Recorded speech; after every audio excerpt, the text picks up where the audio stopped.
Ofilə bacı, bəlkə Ruslana verək birinci sözü. Sonra Verin, sənə verin. Ruslan ətraflı məlumat versin ki, 3-də də, dünən 19-da da Ofilə bacıya və sizə, siz nə tələb etdiniz, sizə nə cavab verildi baş prokurorluqda? Buyurun, Ruslan, söz səndə. Salam aleyküm, axşamınız xeyir olsun, hörmətli efir iştirakçıları və Böyük Azərfreedom ailəsi, Azərbaycan xalqı. Hər kəsi salamlayıram. Deməli, biz dünənləri Baş Prokurorluğun İstintaq İdarəsində olduq. İstintaq İdarəsində 19 tərtər zərərçəkmişi iştirak edirdi. Onların içərisində Binnətov Səxavətin anası, yəni zərərçəkmiş haqqında qərar almaq üçün gəlmişdi və bəraət kağızını almaq üçün gəlmişdi. Orada Ofeliana iştirak edirdi və tərtər zərərçəkmişləri özləri. Deməli, biz tələb elədik ki, biz İstintaq İdarəsinin rəisi ilə görüşək. Birincidən mümkünsüz olduğunu dedilər və tək-tək görüş elan olundu ki, yəni tək-tək qəbul edəcəklər. Biz buna etiraz etdik, Əhmədli Müşfiq, mən və hamı. Deməli, çox sağ olsun ki, Bəhruz Edil və Müşfiq Əhmədli bir ərizə hazırlamışdılar. Ümumi problemlərlə bağlı. Əgər o ərizə Bəhruz qardaşımızda indi var idisə, yaxşı olardı ki, onu elə oxuyardı, məzmunu. Ki, yəni orada ərizədə biz nələr tələb etmişdik. Deməli, Pərviz Cəlilov bizi qəbul etdi, hər kəsi 19 nəfər. İlk öncə bizi Pərviz Cəlilov qəbul etdi. Yəni Pərviz Cəlilov da İstintaq İdarəsində bu günə qədər müstəntiq idi. Yəni indi də müstəntiqdir. Sadəcə indi Qasım Məmmədovun vəzifəsini icra edir. Yəni tərtər işi o şəxsə tapşırılıbdır. Ona görə də bizi qəbul edən, yəni Pərviz Cəlilov oldu. Deməli, Pərviz Cəlilov biz hansı tələbləri qoyduqsa, hansı tələbləri soruşduqsa, nə dediksə, hamısına bir cavab olurdu, şablon olaraq ki, bu mənim səlahiyyətimdə deyil, mənim buna gücüm çatmır, yəni mən bunu edə bilmirəm. Axırda mən dilləndim ki, məhkəmələrdən söhbət düşdü. Mən dedim, Azərbaycanda məhkəmə yoxdur, prokuror yoxdur. Pərviz Cəlilov buna biraz hiddətləndi ki, bəs mən prokuror deyiləmmi? Dedim ki, xeyr, siz prokuror deyilsiniz. Siz prokuror olsaydınız, yəni bu günə qədər tərtər işində olan ziddiyyətlərlə bağlı bizim sizə müraciətlərimiz, təkliflərimiz, vəsadətlərimiz, ərizələrimiz var. Onların heç biri təmin edilmir. Bundan sonra o dedi ki, bəs mən İstintaq İdarəsinin rəisi Neymət müəllimə məruzə edim, o sizin suallarınızı cavablandırsın. Elə də oldu, yəni bizlə görüşü dayandırdı. Bizi qəbul edən İstintaq İdarəsinin rəisi Neymət müəllim oldu. Neymət müəllimlə bizim yenə də ərizədə ümumi tələblərimiz var idi ki, ərizə orada səsləndirildi. Müşfiq Əhmədli sağ olsun səsləndirdi. Ondan sonra da tək-tək o da yenə də dedi ki, bizim əlimizdən gələn hər şeyi eləyəcəyik. Beyləqan işində o iş yenidən qaldırılıb oxunacaq. Əgər ki, orada həqiqətən də bu insanların bağlı ziddiyyət varsa, nə varsa o işə yenidən baxılacaq. Belə bir söz verdi bizə, qeyd də apardı özündə. Xatırladım ki, bundan qabaqki görüşümüzdə də o mənim tələblərimdən biri o idi. O zaman da onu qeyd etmişdi. Yəni o zaman da qeyd olundu, amma hələ o dəftərdə də qaldı. Amma bu vaxta qədər yəni qaldırılıb baxılmamışdı. Üstündən artıq bir ay keçib.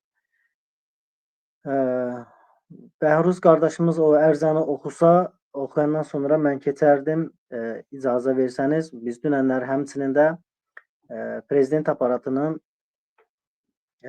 qəbulunda olduq. Orada adı nədir onun? Fuad Ələsgərovun müavinləri bizi qəbul etdi administrasiyada. Orada da 4 nəfər qəbul etdilər. 15 nəfər artıq ora getmişdi. 15 nəfərdən 4 nəfərini qəbul etdilər. Biri mən oldum, Ofeliana oldu, Müşfiq Əhmədli və Binnətov Səxavətin anası. Biz olduq içəridə. Orada da biz Tərtər işi ilə bağlı bütün məsələləri danışdıq. Bütün bu vaxta qədər istintaq zamanında olan ziddiyyətlər, hərbi prokurorluğun müstəntiqlərinin cəzasız qalması, ekspert qrupunun, saxta ekspert verən həkimlərin bugünkü gün cəzasız qalması, bizim işgəncə altında amansızcasına qətlə yetirilən hərbiçi qardaşlarımızın şəhidliyinin verilməməsi, o cümlədən Beyləqan işində, yəni Mais Bərxudarovun korpusunda 2016-cı ildə yalan ittihamlarla vətən xaini kimi həbs olunmuş qardaşlarımızın işinə baxılmasını xahiş etdik, tələb etdik. Orada xüsusi olaraq onların işinə baxılması qeyd olundu. Fuad Ələsgərovun müavinləri tərəfindən, yəni onun köməkçiləri idi. Bir qadın idi, iki nəfər də iki qadın, iki kişi idi bizi qəbul edənlər. Orada da şəhidliklərlə bağlı danışdıq. 156Y bəndinin üzərimizdən götürülməməsi, bizim ötən illərimizə görə bizə ödənilməmiş əmək haqqının, stajının, ümumiyyətlə bizim bərpamızın təmin edilməməsi, bəzi hallarda ögey və zərər çəkmişlərə ögey münasibətin göstərilməsini də qeyd etdik. Necə ola bilər ki, bir neçə şəxslərdə 156Y bəndi götürülür, bəzilərində isə götürülmür. Bəzilərində məhkəmə o haqda qərar verir, bəlkə bəzilərinin iddialarını rədd edir. Bu ögey münasibət, onunla bağlı biz orada danışdıq. 2016-2017-ci illərdə bu vətənə xəyanət ittihamı ilə istintaq aparan hərbi prokurorluğun müstəntiqləri və prokurorlarının, yəni Xamlar Vəliyev, Şəfaət İmranov, hazırki prokuror Bəhruz Əhmədov və o digərlərinin cəzasız qalması və onları yeni vəzifələrə, rütbələrə kimlər verir? Onu da ora qeyd elətdirdik və xüsusən də bizim prezident aparatında qeyd elətdirdiyimiz şəxslərdən biri oldu ki, yəni şəxs, yəni cinayətkar, qatil, hazırki 2017-ci ildə 703 saylı hərbi hissənin komandiri olmuş polkovnik Teymur Məmmədov və Hikmət Həsənovun vəzifələrini icra edir bu günləri. Yəni 1-ci Ordu Korpusunun əvəz edicisidir. Yəni biz belə bilirik. Bəlkə də korpus komandiridir. Fərqi yoxdur. Yəni əvəz edirsə, deməli peçat ondadır. Yəni bütün sənədlər onun əlindən gəlib keçir. Tərtər işinə aid olan bütün sənədlər, ümumiyyətlə Tərtər hadisələrində zərər çəkmiş şəxslərin bütün sənədləri, istər xidmətdə olan, olmayan və yaxud da ki, qətlə yetirilən hərbiçilərimizin sənədləri ilə bağlı bütün göstərişlər Teymur Məmmədov tərəfindən verilir. Teymur Məmmədovun cinayətkar olduğunu biz dəfələrlə sübut etmişik. Onun cinayəti təksib edilməzdir. Bunu xalq da bilir, bunu istintaq orqanları da bilir, bunu zərər çəkmişlər də bilir. Yüzlərlə də Teymur Məmmədov haqqında istintaq materiallarında ifadələr vardır. Teymur Məmmədov buna baxmayaraq, bu qədər məhkəmələrdə onun adı çəkilməyinə baxmayaraq, bütün sosial şəbəkələrdə onun cinayətkar olmağının adı çəkilməyinə baxmayaraq, yəqin ki, Müdafiə Nazirliyi səviyyəsində ya və yaxud da ki, hərbi prokurorluq səviyyəsində Teymur Məmmədov Azərbaycanın qürur yeri olan Zəfər paradında 1-ci korpusu rəhbəri kimi Türk dünyasının lideri Ərdoğanın Pakistanın baş nazirinin qarşısından və İlham Əliyevin qarşısından 1-ci Ordu Korpusunun komandiri kimi oradan keçir. Biz bilmirik. prezidenti alladırlar, yoxsa xalqı alladırlar? Prezidentin bundan xəbəri varmı, yoxsa yoxmu? Varsa, niyə cəzalandırmır? Yoxdursa, niyə maraqlanmır? Mən orada prezident administrasiyasında xüsusi belə bir qeyd elədim ki, bu vaxta qədər biz tərtər zərər çəkmişləri dəfələrlə prezident aparatının qarşısına aksiya keçirtmişik. İlham Əliyevə siqnal ötürmüşük. Bizi dinləməyiblər. Bizi ictimai əsaşı pozuruq deyə bizi polis bölmələrinə aparıblar. 5 saat, 10 saat, 8 saat saxlayıblar. Ondan sonra bizi buraxıblar. Mən bunu deyəndə xanım dedi ki, siz prezident aparatının qarşısına yox, siz bura gəlməliydiniz. O zaman mən dedim ki, 8 ildir tərtər hadisələri törədilib. 8 ildir bu vaxta qədər və bundan sonraki illərdə, ötən illərdə buranın sədri bugünkü gün vətən xaini ittihamı ilə həbs olunmuş Ramiz Mehdiyev olubdur. Bu günləri, mən bu sözü orada onların özlərinə dedim. Mən dedim ki, bu günləri, Ofeliya ana oradaydı. Mən dedim, bu günləri mən nə bilim ki, siz kimlərsiniz burada oturmuşsunuz. Bu vaxta qədər 8 ildir, yəni bu neçə illərində onun orada administrasiyanın rəhbəri olub bilmirəm, amma bu neçə illərdən sonra müəyyən oldu ki, Ramiz Mehdiyev vətənə xəyanətlə, dövlət çevrilişi ilə və digər maddələrlə barəsində qəti həbs verilmişdir. Və qəti həbs verilməyinə baxmayaraq o 274 ilə ittiham olunsa da öz evindədir. Amma bizim haqqımızda ya və yaxud da ki, əməlimizdə 274-cü maddə olmayaraq, yəni yox idi. Olmadığına baxmayaraq biz vətən xaini kimi həbs olunub, əli, gözü bağlı işgəncələrə məruz qalmışıq. Bəzilərinin zorlanması, bəzilərinin butulka soxulması, bəzilərinə toxum verilməsi, bəzilərinə başqa işgəncə metodlarının verilməsi olmuşdur.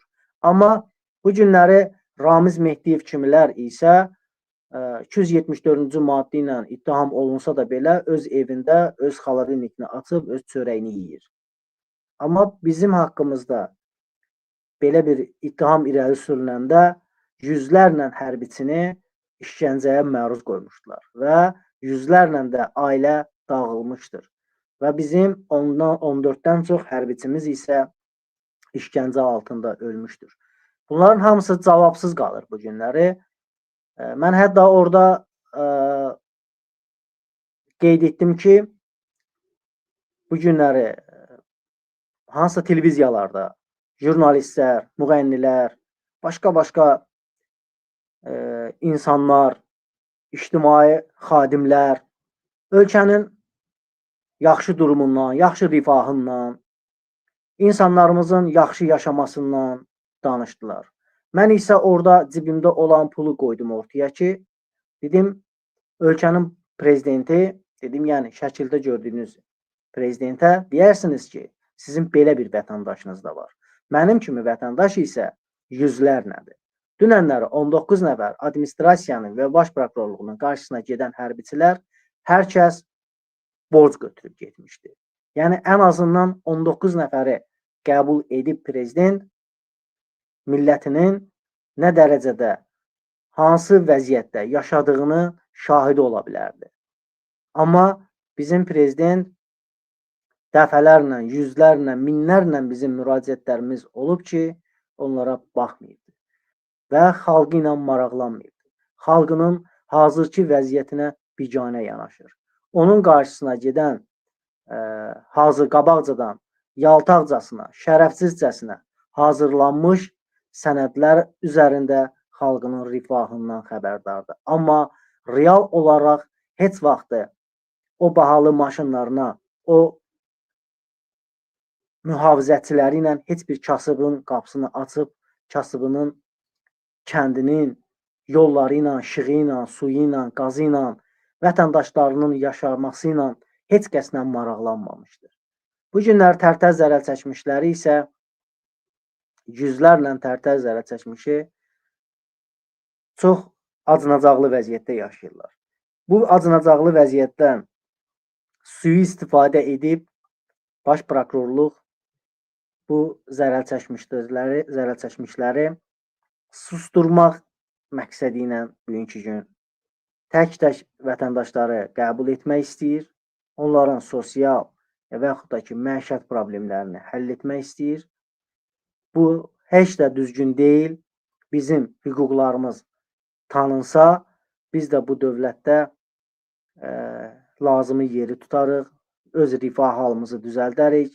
Amma ki, bizim qanun icraçıları əgər ki, konstitusiya ilə bu dövlət idarə olunursa, konstitusiya həqiqətən də bizim tərəfdədir.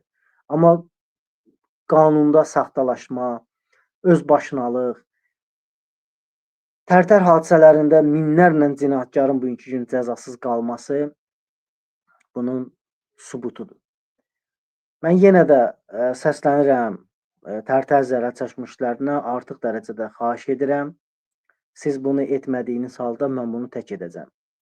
Həftənin hansısa bir gününü biz Tərtər zərər çəkmişləri Tərtər işinə həsr edərək, bilmirəm, həftənin birinci günümü, 5-ci günümü, 2-ci günümü biz ya prezident aparatının qarşısında olmalıyıq, ya Baş Prokurorluqda olmalıyıq, ya İnsan Hüquqları İdarəsinin qarşısında olmalıyıq, ya Türkiyə səfirliyinin qarşısında olmalıyıq. Mən administrasiyada bunu xüsusən qeyd etdim ki, bu günləri Tərtər zərər çəkmişləri bu qapılara dəfələrlə gəlib, əlboş qayıtmışıq. Bundan sonra da əgər ki, bizim hüquqlarımız tanınmazsa, bununla bağlı göstəriş verilməzsə, bu cinayətkarlar cəzalandırılmazsa, biz bundan sonra başqa-başqa ölkələrin səfirliklərinə üz tutacağıq. Bundan sonra da həqiqətən də biz bu addımları atmalıyıq. Çünki başqa yolumuz yoxdur. Bizi İlham Əliyev dinləmir, dinləmək də istəmir. Cinayətkarı tutmur, tuta da bilmir, gücü də çatmır. Ona görə də biz xalq olaraq, millət olaraq biz öz haqlarımızı tələb etməliyik. Əgər ki, dövlətimizi həqiqətən də mütəşəkkil dəstə və yaxud da ki, əlbir olmuş hansısa bir təşkilatlar bizim ölkəmizi işğal edibsə, biz də bir xalq olaraq, millət olaraq bu insanlardan biz canımızı qurtarmalıyıq. Çünki həqiqətən də bizim millətimiz çox acınacaqlı vəziyyətdə yaşayır. Ofeliya ananın dünənki göz yaşları, dünənləri orada biz ağladıq da, hətta ironiya olsa da belə biz güldük. Biz sərt şəkildə də sözümüzü dedik, xahişlə də sözümüzü dedik, tələblə də sözümüzü dedik. Bu bizim Tərtər işinin açılması ilə bağlı lazım olan əlimizdən bir vətəndaş kimi, Tərtər zərər çəkmişi kimi, bir hərbiçi kimi, bir valideyn kimi, bir insan kimi, müsəlman kimi biz əlimizdən gələn hər bir şey elədik. Sadəcə xalq hər şey elədi. Xalq bu Tərtər zərər çəkmişlərinin yanında oldu. Amma bizim dövlətimizin hüquq mühafizə orqanları bu məsələdə susurlar. Mən dünənləri orada qeyd etdim. Yeni də qeyd edirəm. Azərbaycan polisi, Azərbaycan polisində işləyən şəxs, yəni 2016-cı ildə əskər olmuş Abdulzadə Vüqar bu günləri Azərbaycan Respublikasının Daxili İşlər Nazirliyində xidmət göstərir. Sevinirəm, işləsin, işləməyi yaxşıdır. Amma o Abdulzadə Vüqara, Abbasov İlviyə və başqa hərbiçilərimizə ləkə vurmuş bu şəxslər niyə cəzalandırılmır? Biz axı sübut elədik. Məhkəmə hökmlərində qeyd olunur ki, Azərbaycan zabitini, məsələn, Əhmədli Müşfiq, məsələn, Əhmədov Faiq, başqa hərbiçilər, yəni adları yadımdan çıxır, məsələn, Əlzamin Quliyev, Natiq Quluzadə və başqa içəridən çıxan hərbiçilər. Axı bunlar Azərbaycan əskərini erməniyə zorlatdırmışdılar. Hə? İlham Əliyev. Axı bunlar zorlatdırmışdı. Xanlar Vəliyev. Axı sən istintaq apardın, o istintaqı apardın, məhkəmə təsdiq elədi, hə? Hərbi məhkəmə təsdiq elədi. Apellyasiya məhkəməsi təsdiq elədi. Ali məhkəmə təsdiq elədi. Bəs 6 ildən sonra sübut olundu ki, xeyr, bunlar vətən xaini deyilmiş. Bəs o məhkəmə hökmlərində o istintaq zamanı aparılan istintaq ki var idi, o əskərlər zorlanıb. Bəs onları kim zorlayıb? Bəs o vaxt erməni zorlamışdı onlar. Erməni o Qarayev idi ya və yaxud da ki başqa idi. Bəs onlar Azərbaycan əskərini zorlamışdılar. Siz dediyiniz ermənilər bizim əskərləri zorlamışdı axı. Bəs hökm çıxarılmışdı axı. Bəs o hökmlər nə yerdə qaldı? Vətən xainlərini niyə çölə buraxdınız siz? Bu zorlanmış əskərlərin aqibəti necə oldu? Sizin nə istintaq aparmışdınız bəs? O ekspert rəylərini verən həkimlər, onlar cəzalandırıldı mı? O istintaqa aparan müstəntiqlər cəzalandırıldı mı? İşgəncə verənləri qoyuram qırağa. Yaxşı deyək ki, işgəncə vermişdi də Ruslan Mikayılov, Cabir Qəhrəmanov, Əliyev Elçin, Maşeyev Sənan və başqaları. Bunlar işgəncə vermişdilər. Onlar ki, məhkəmə hökmlərini təsdiq etməmişdilər. Bu məhkəmə hökmlərini təsdiq edən hakimlər bəs necə oldu? İndi bugünkü gün o insanlar vətən xaini deyirlər. O insanlar bəraət aldılar. O insanlar 100 mindən çox kompensasiya aldılar. Niyə verdiniz onlara kompensasiya? Azərbaycan əskərini zorlatdıqlarına görə verdiniz. İlham Əliyev, mən sizdən cavab gözləyirəm. Cavab gözləyirəm. Məni öldürsələr də belə mən bunun cavabını xalqın biləcək ki, mən nəyə görə öldürürəm.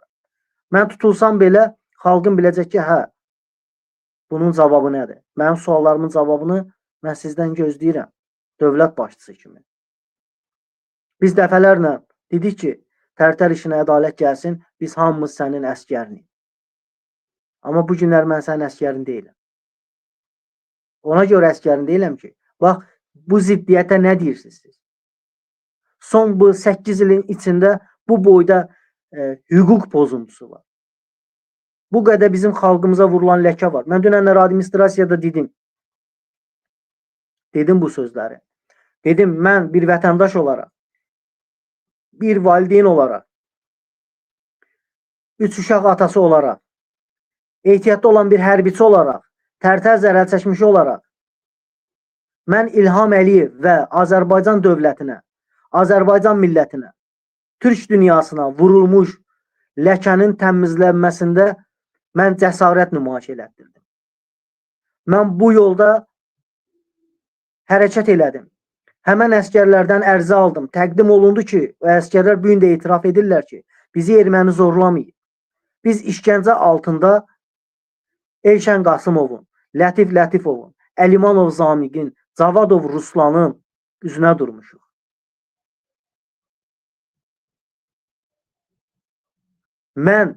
Bunlar deyir ki, bizi erməni zorlamayıb. Bizim amma Xanlar Vəliyev, Şəfayət İmranov, Bəhruz Əhmədov iddia eləyir ki, İlham Əliyev, sənin əskərini, sənin zabitini erməni zorlayıb. Niyə bu ləkəni vurursunuz siz bizim xalqımıza? Siz kimlərə xidmət edirsiniz? Bizim millətə, yox dövlətə xidmət edirsiniz siz. Edirsinizsə Bəhruz Əhmədovun işgəncə verdiyi Abdulzadə Vüqarın ərizəsinə baxın. O əskəri gətirin, dindirin. Ola bilsin siz bundan sonra onu susturarsınız. Çünki o Azərbaycan polisində işləyir. Axı o öz əleyhinə ifadə verir ki, erməni mənim ağzımı belə eləyib, məni zorlayıb, mənə başqa-başqa hərəkətlər edib. Abdulzadə Vüqar bunu təsdiq edir. 2016-cı ildə verdiyi ifadəni bugünkü ərizəsi ilə təksib eləyir. İnsan vicdan əzabı ilə yaşaya bilmir. Bəhruz Əhmədov, sən hansı vicdanına yerləşdirib bu günləri Azərbaycan hərbi prokuroru vəzifəsinə təyin olundun və onu qəbul elədin, hə? Necə qəbul elədin?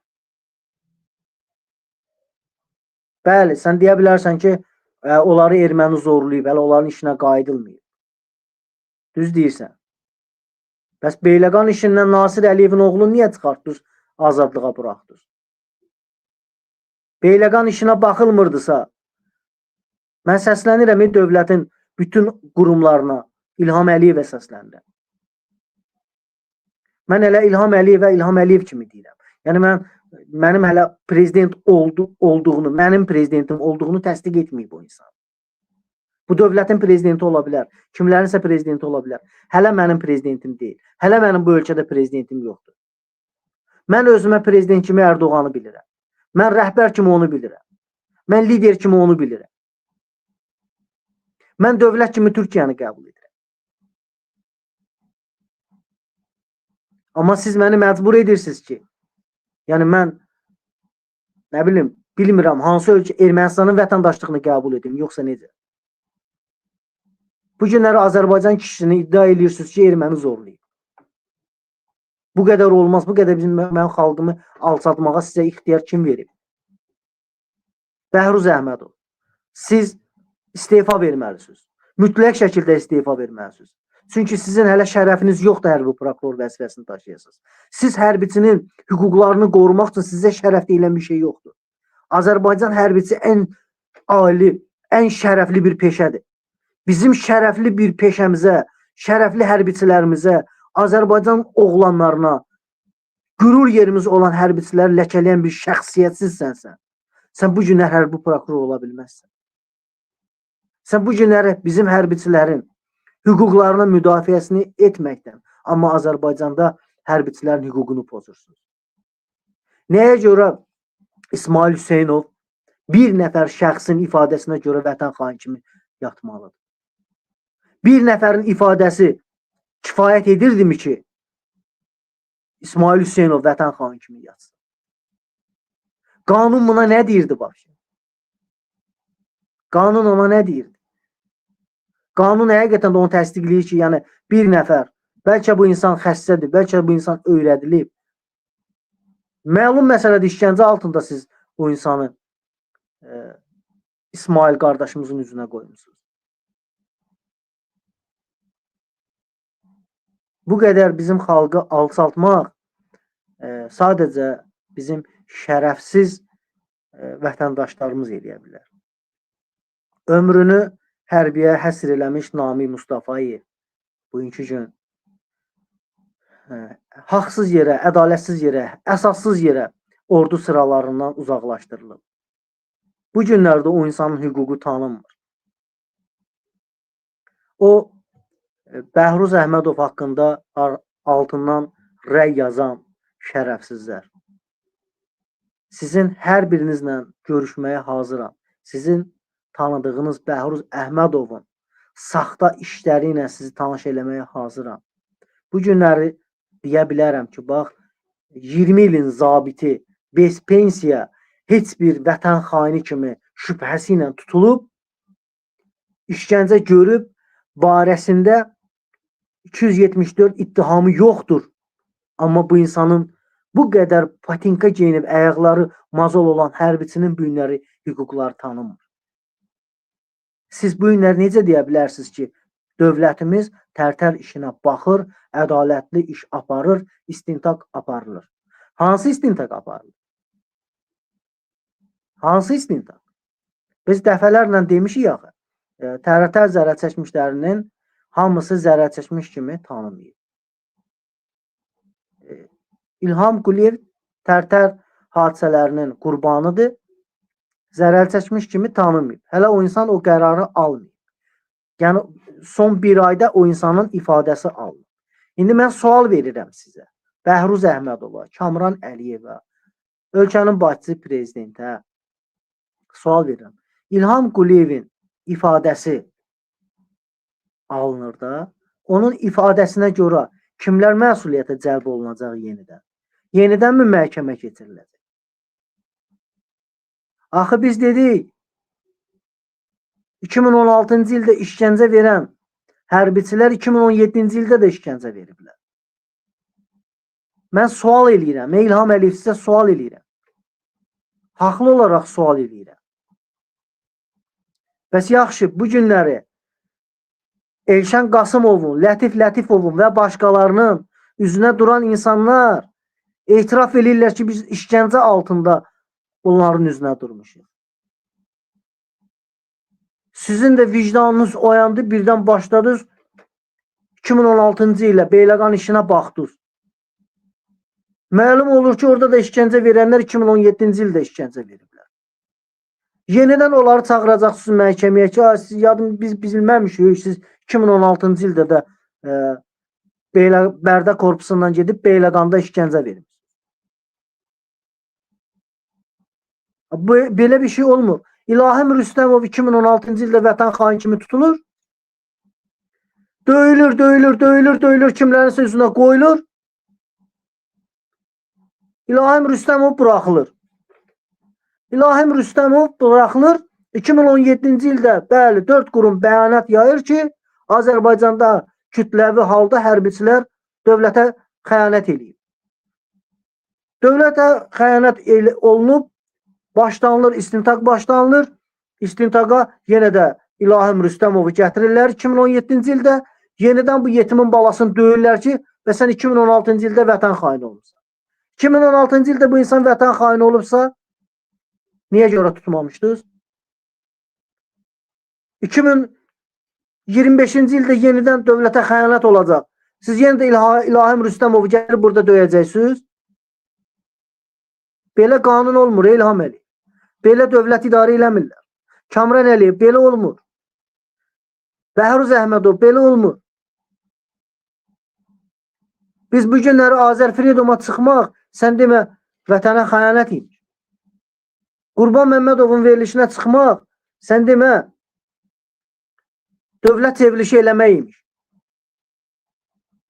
Bu günləri mənim danışdırmırsansa, haqqımı tanımırsansa, mənə vəkillə təmin etmirsənsə, hüquqlarımı mənə başa salmırsansa, mənə vəkil ayırmırsansa, məhkəməyə müraciət 320 manatdan başlayırsa, mən o 320 manatı tapa bilmirəmsə, İlham Əliyevin qəbuluna gedirəm, məni polis tutursa, mənə ictimai əsayişi pozursan deyə məni aparıb içəridə 8 saatımı alırsa, əsəblərimi korlayırsa, gecə saat 12-də məni pulsuz parasız bıraxırsa küçəyə, baş prokurorluğa gedirəm, məni qəbul etmirsə, mən Azərfredom'a çıxmamalıyam. ASTV-yə çıxmalıyam, bəli. ASTV-yə çıxmalıyam. Amma ASTV bizi qəbul etmir. ASTV-də və yaxud da ki, başqa kanallarda siz fahişə oynadırsınız, fahişə. Mahnının biri 500 manat verirlər, hansısa restorandan çıxan bir qadın gəlir orada oxuyur. Mən şeir yazıram, onlardan üstündə şeir yazıram, onlardan yaxşı da oxuyaram, sözümü də deyərəm. Onlardan məntiqli danışaram da efirlərdə. Bu günləri nəyə görə bu dövlətimizdə yaxşı? Qurban Məmmədov kimi bizim ASTV-də, bizim başqa kanallarda, Xəzərdə, ATV-də, ARB-də bir dənə niyə görə kanal açmırsınız? Hüquqlarınızı qorunması ilə bağlı, nə bilim, məsləhətlə bağlı. Niyə açmırsınız? Açarsınız, bəli, açarsınız. Amma biz ora düşə bilmərik. Bizi orada qəbul etməzlər. Mən bu son neçə gündə əlimdə sübut var, əsas var, danışıram. 20-dən çox jurnalistlə rastlaşmışam işlədiyim yerdə. Jurnalist gəlir, başlayır ki, sənin əmək müqavilən yoxdur, sən burada işləyə bilməzsən, sənin ayağına daş düşər, sənin başına daş düşər. O şimdi belə olar, 50 manat alır gedir, 100 manat alır gedir. Qeyrətiniz olsun, ha? Qeyrətiniz olsun. Mən bu 20-dən çox hər jurnalistin qabağında hamısının qabağına çıxıb demişəm ki, mən tərtər zərər çəkmişəm. Məni çəkin, hansı kanal, nə bilim, İTV, nə bilim, NEM TV, nə bilim, bilmirəm, TV'lərdir. TV-ləri töküblər, arasında bir dənə it xaltası boynunda. Sən bu vəsiqə ilə gedib xalqı soya bilərsən. Necə ki bizim polislərə əməlli başlı maşın, əməlli başlı pal-paltar, onlara maaş, onlara adam döyməyə dubinka, onlara tanınmaması üçün maska verirlər. Get, kim tualet tikir 100 manat al, kim ev tikir 6000 manat al, kim tualet üçün kanalizasiya qazır 500 manat al, tas qoyublar. Kimsə qabağında göyərti satır, göyərti satandan göyərti al. Qanuni formasına salırlar, geyindirirlər, altlarına maşın qoyurlar, salırlar millətin canına. Get, bəli, milləti soy. Sən bu milləti soya bilərsən. Sən bu vəsiqə ona görə verilir. Bu qədər ədalətsizlik, bu qədər haqsızlıq, ölkə bu qədər öz başına, qanundan çıxmış bir ölkə, kimi də danışdırırsan, dövlət işində işləyən adamlar. Dövlət işində işləyən adam bilirsiniz kim? Xadiməçi. Xadiməçinin yanında danışırsan, deyirsən ki, belə-belə. Billi, mən bu dövlətdən razıyam. Deyirəm, nəyinlə? Deyir ki, bəs maaş verir mənə, işləyirəm. Üstündən 10 dəqiqə keçir ki, bu insan başlayır dərdin danışmağa. Çörək tapa bilmədiyindən danışır. Paltar geyinə bilmədiyindən danışır. Uşağının borcundan danışır. Uşağına iş tapa bilməməyindən danışır. Amma sadəcə dilində bir kəlmə söz deyir. Mən dövlətimdən razıyam. Amma içi od tutub yanır. İçi od tutub yanır bu insan. Qorxusundan sadəcə tərifləyirlər. Cənablar deyirlər. Cənab deyirlər. Üzr istəyirəm, çox danışdım. Çox sağ olun.